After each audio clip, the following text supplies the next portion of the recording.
So I do hope that I didn't offend anyone too much in that last video. It was actually just intended as a little bit of fun. But we do know that there's some people who tend to be a little bit rigid in their thinking. So if I have offended you, I'm actually not sorry at all. Develop some flexibility in your thinking, my friend. You've got to, if you want to start working with your fellow man, with other fellow human beings. And to wrap this section of the course up, I want to just come back and revisit an idea or a statement that I mentioned, I think, 2 videos ago, and this is that the map is not the territory. It's just simply all that we can see. The map is not the territory. Now, this was a term that was first used by a guy called Alfred Korzeniowski, I think his name was, back in the 60s or the 70s. Now, he was a linguistic, all right? One of the guys that Richard Bandler and Grindler studied when they started conceptualizing and pulling together the framework that is today referred to as neuro-linguistic programming. And again, all that NLP simply does, yes, it's developed a bit of a funny reputation in recent years. Some people have taken the ideas and used them for all sorts of manipulative purposes, but we can use some of these CBT-based ideas for manipulative purposes if we so choose, all right? I want to just explore that the map's not the territory, it's just all that we can see. And sometimes the way in which we see things isn't always the way in which they are. Think about if you've ever gone map reading in life. Now, I can remember being in the military, and I think I must have been about 20 years old. Now, I used to be quite a good soldier. I was good at many things, but not map reading. When I was given a map or a compass, I sucked. And this was kind of before the days of having GPSs on our mobile phones and all that sort of thing. I can remember getting dropped off with a bunch of guys in the middle of Sennybridge, which is a training, it's kind of like a military training exercise ground in Wales, here in the UK. And it's one of these places, it just rains all of the time. So if we were going to Sennybridge for a week or 2 weeks, we were guaranteed to get absolutely soaked and we would be miserable for those 2 full weeks. Well, that was always what we expected, and we were very rarely disappointed. One of the times I was dropped off in Sennybridge, my role was to guide and lead a section of guys from the drop-off point to a final destination. Now, the journey was around about 3 days, 3 days worth of travel. And my role as section commander was I was given the grid reference, which was maybe here. So I had to get the guys there. I was dropped off maybe here. And then I had to plot a course that I was going to take.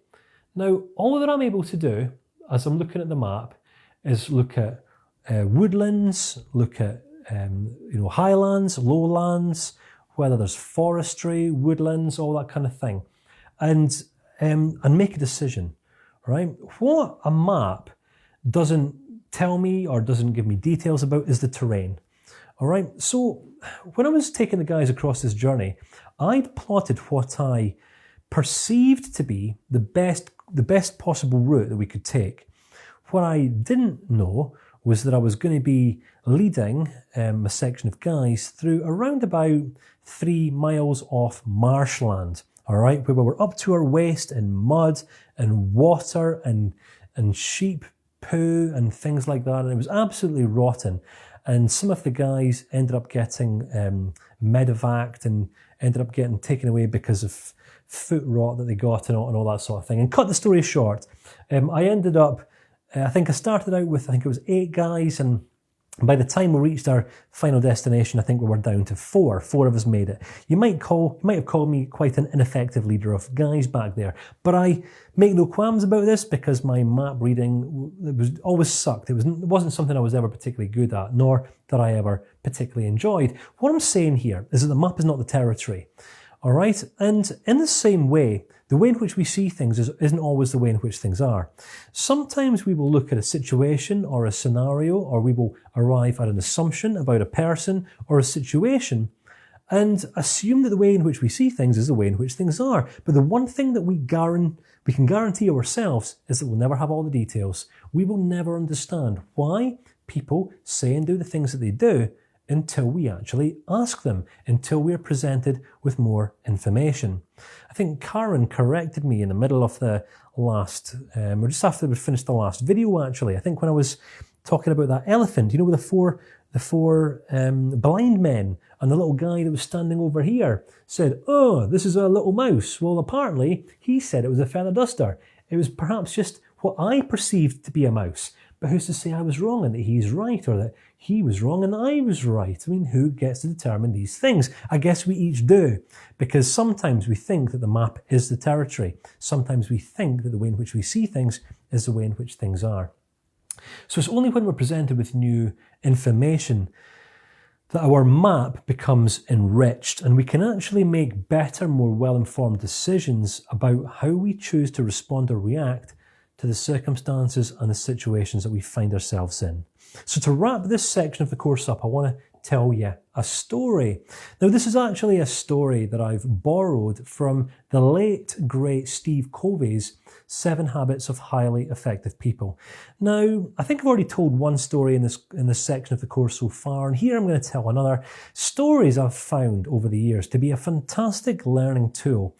Stories have historically always been used to transfer insights and knowledge from one generation of people over onto the next. And it's definitely a tool that I like to build into my courses, because I understand and appreciate that we all learn differently.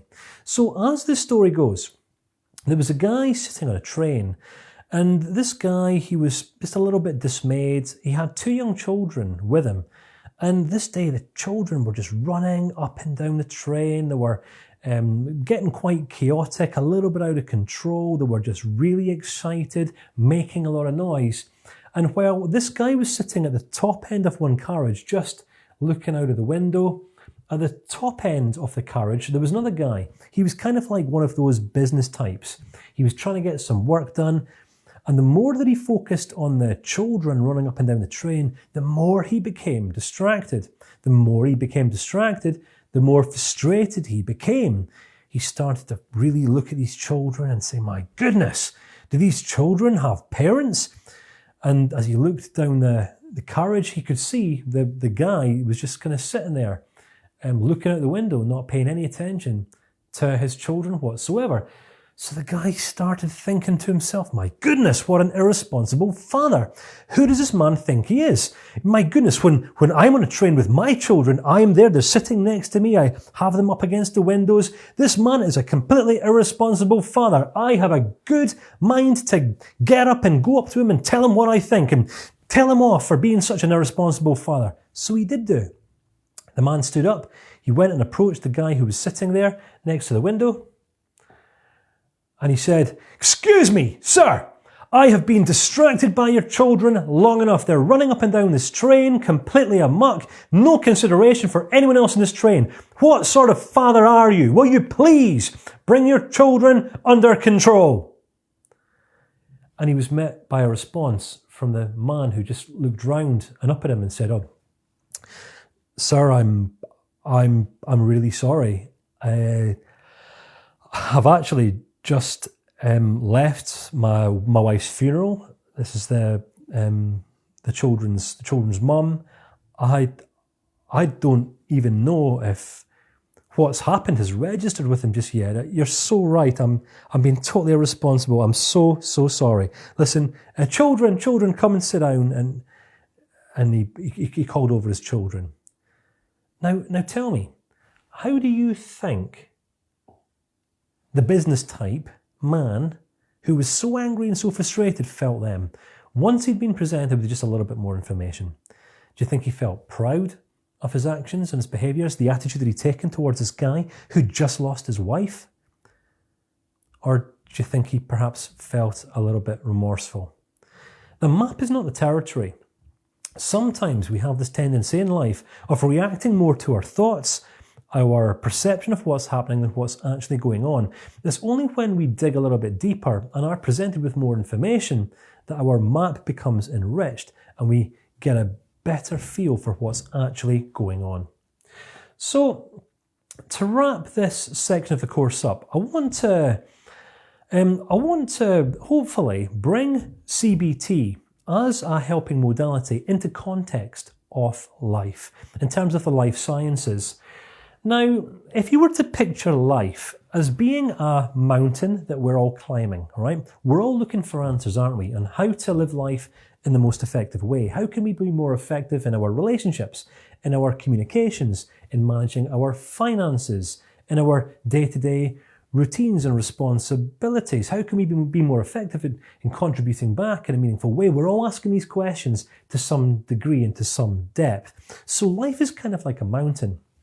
And it's important to understand, especially at this stage of the course, that I might have said some things or made some statements that you may have agreed with, you may have disagreed with, you might have liked, you might have disliked.